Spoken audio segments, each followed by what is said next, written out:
E vërteta e hidhur për mishin e grirë, sallamet dhe proshutat që ham çdo ditë. A e dini se çfarë po konsumoni vërtet kur blini mish të grirë, sallame apo proshuta të lira? Shumë prej nesh besojnë se po blejmë mish cilësor, por realiteti është ndryshe.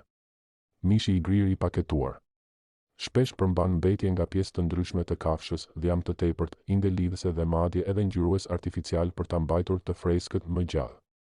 Ju duket i kuq dhe i shishëm, por nuk e dini se çfarë ka brenda. Mishi i grirë te kasapi. Mendoni se është më i mirë? Jo gjithmonë. Edhe kasapët mund të grinë copat që nuk shiten, mbeturina nga mishi i prerë, pjesë të vjetra dhe dhjam të tepërt për të rritur peshën.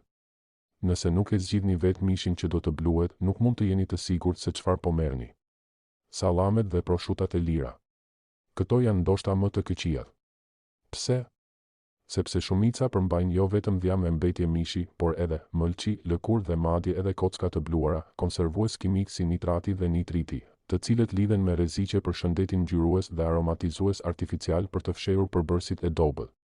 Miell, niseshte dhe ujë për të rritur peshën dhe për t'ju mashtruar se po blini mish cilësor. Si të shmangim këto rreziqe? Blini copa mishi të freskëta dhe grinini vetë. Lexoni përbërësit e sallameve dhe shmangni ato me shumë aditiv. Zgjidhni produkte të cilësisë së lartë, edhe nëse janë më të shtrenjta. Pyetni kasapin për origjinën e mishit dhe kërkojini ta bluajë para jush. Shëndeti nuk ka çmim. A keni menduar ndonjëherë për këto gjëra para se të blini mish apo sallam?